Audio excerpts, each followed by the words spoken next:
itinerary namin is for 5 days and 4 nights and magstay kami sa Panda Hotel. Hi guys! So, nakalagpas na kami sa immigration. Sandali lang naman sa immigration. Ang tagal lang dun sa check-in ng baggage. Tapos, 8 kami lahat. 5 adults and 3 kids. Pero, as group na kami na pumila dun sa immigration sa ID. Ang tanong lang naman is kung anong purpose ng travel and kung saan nag-work and kailan yung balik. So, yun lang. So, 7 AM pa yung flight namin. Ano pa lang? 5:30. So, meron pa kaming time para kumain. Mamaya ulit.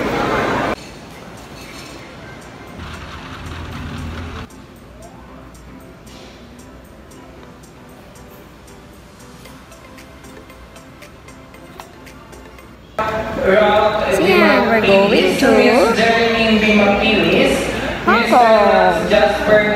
Very good. So guys, nandito pa rin kami sa airport and waiting kami sa boarding. So, ang boarding time is 6:35 pero hindi pa rin kami tinatawag. Tapos ko kawawa naman si Fian. Anto na ang baby ko. Kasi kagabi nag-expo kami ng mga gamit. Tapos, anong oras na kami natulog? Mga 11 or 12. Tapos si Sian, hindi ko na pa ako natulog. Antok na si Sian. Tapos lang din namin kumain. Kasi hindi na kami nakapag-breakfast nung pag-alis namin ng bahay. Eh, ang yun, ang haba nga ng pila dun sa check-in ng baggage. Tapos sa immigration, sandali na kami kasi ang pila namin ay dun sa priority. Alis na kami. Update mamaya.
Kami sa Hong Kong. Guys, ayun. Hi.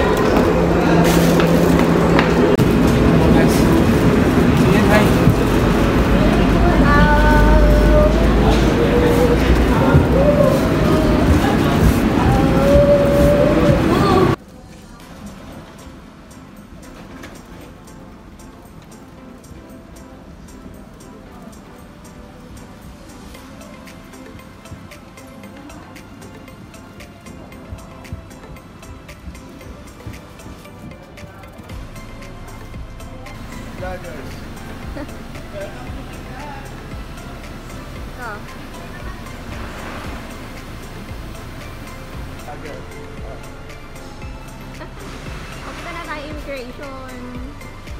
So, tapos na po kami sa immigration. Nandito namin ako yung baggage namin sa 16. And if merong stroller, dito po sa mukha.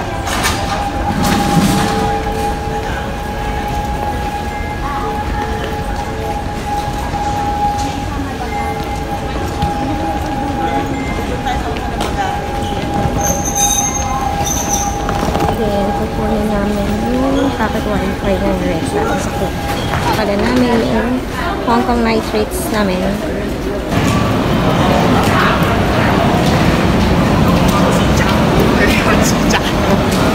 Nakakuha na kami ng Octopus cards, pocket wifi.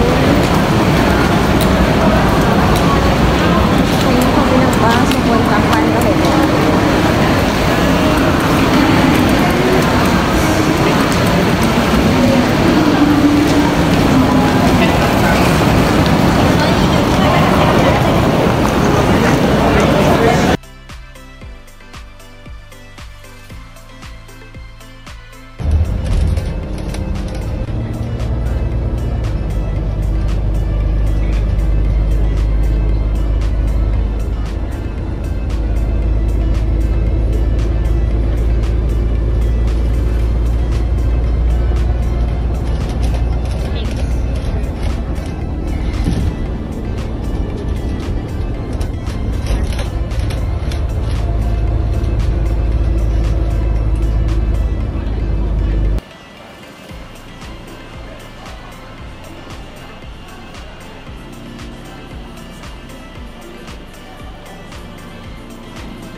Punta na ng pick from Panda Hotel.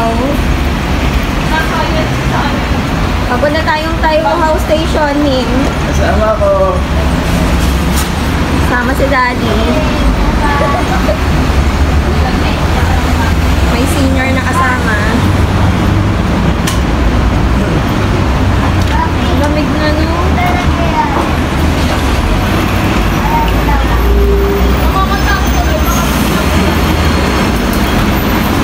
Tayo, ito pa rin log natin. Ha? Ayan tayo. Maganda kanina kasi yung pagbaba natin ng bus, malapit lang nilakad natin. Itong train. Ito natin train ulit. Train pa rin. Ano, kamay vlog? Okay lang tayo, papunta dito. Saan? Ito pa yun, pinanggaling mo na si airport. Ay, hindi. Dito sa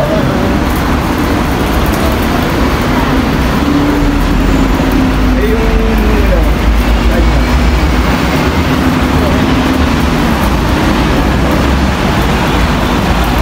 From Tower.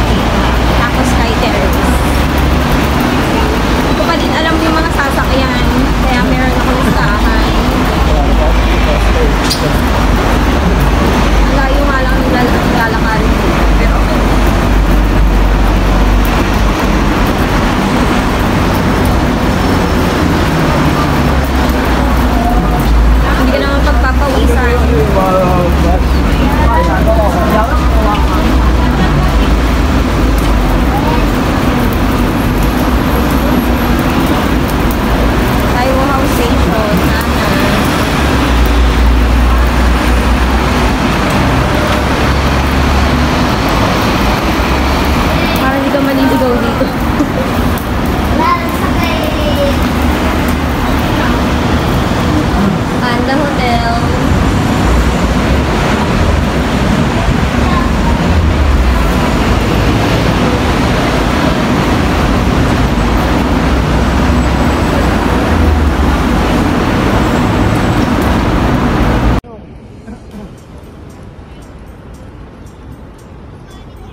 Hi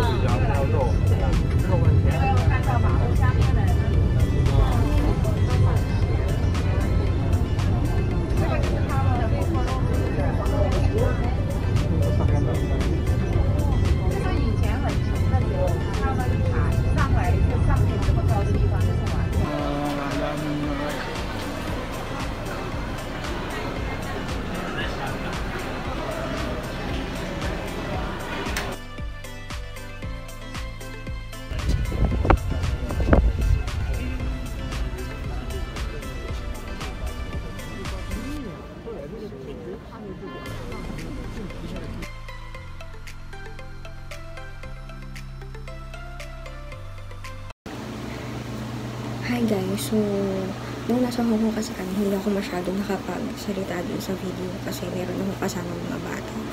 So, ngayon, bibigay ko yung details ng mga expenses namin and the experience namin yun sa Hong Kong.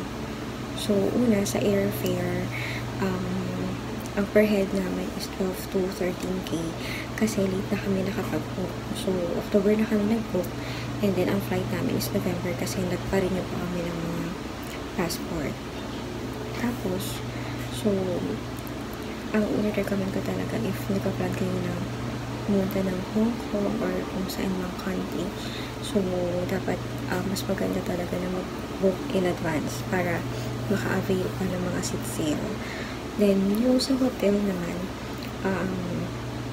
una, sa Chongqing Mansion kami nakapag-book. So, ang 4 nights doon is 10K per room. So, nag-book kasi kami ng 2 rooms. Pero, kasi nung after namin mag-book, may mga nababasa pa ako na negative reviews doon sa hostel na binook namin sa Chongqing Mansion. So, pinakancel ko yung booking namin. And then, ang nakita ko is yung Panda Hotel. Mas mahal siya. Parang na-doble yung babayaran namin sa hotel from 10K to 19K.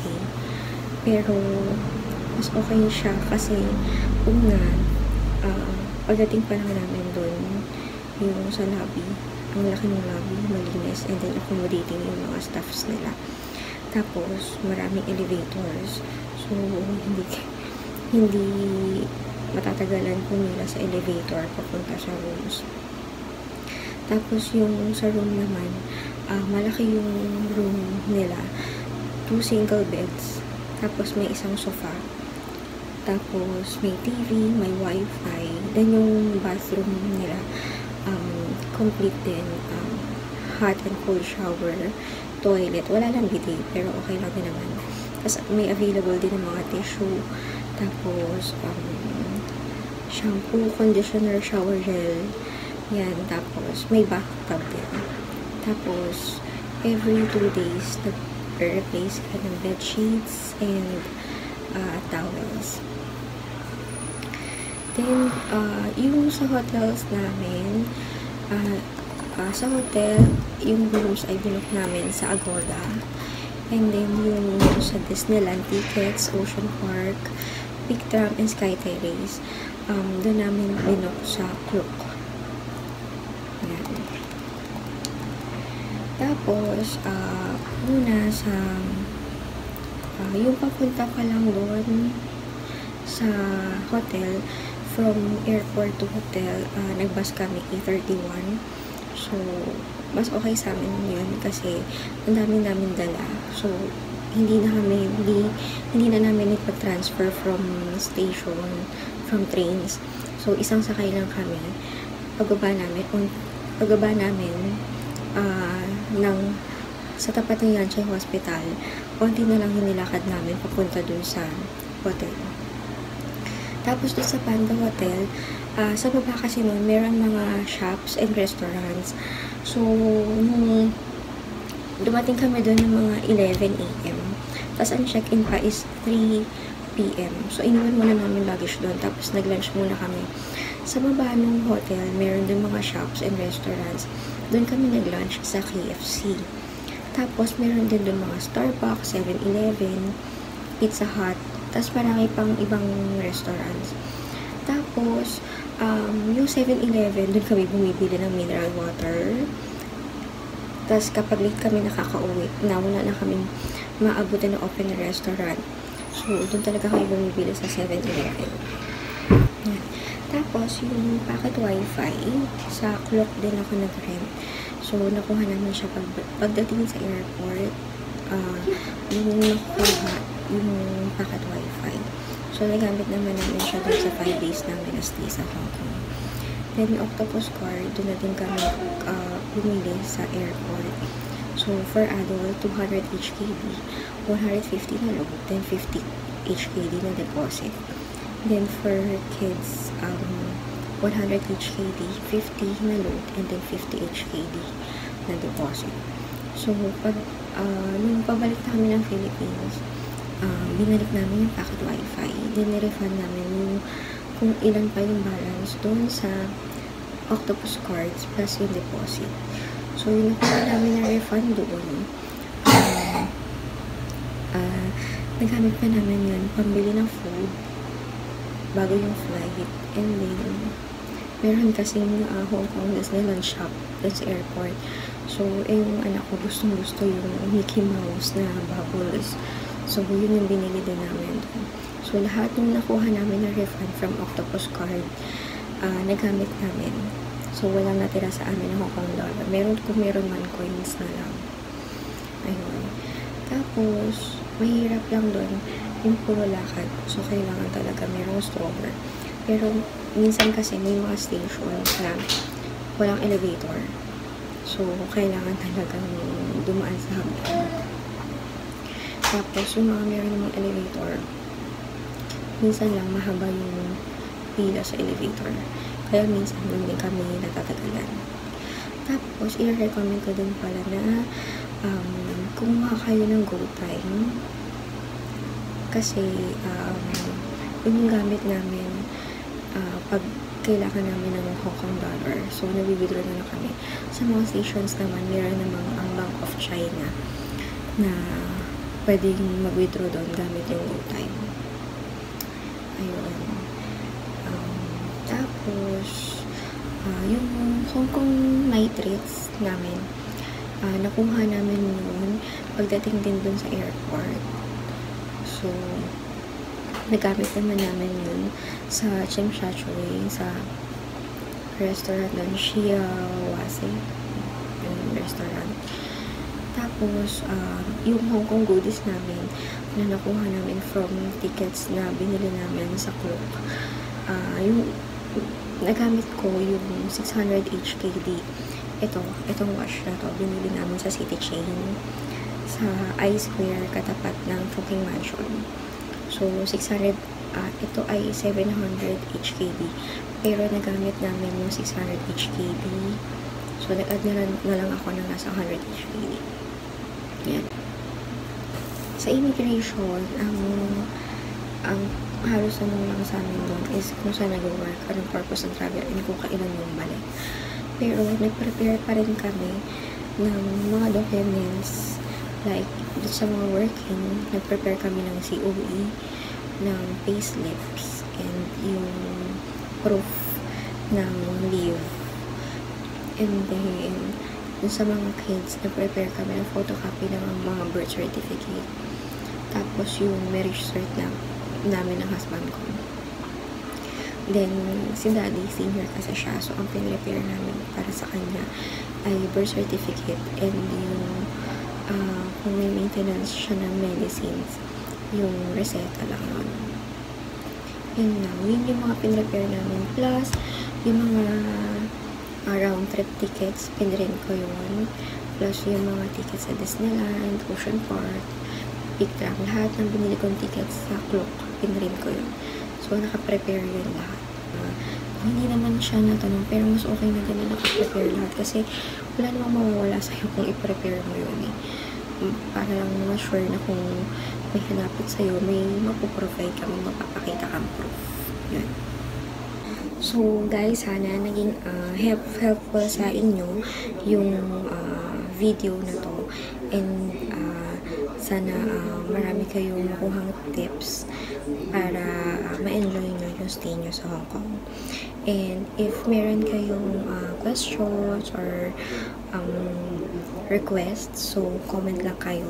So, for more videos sa stay namin sa Hong Kong, so please like and subscribe sa channel namin. That's all. Thank you.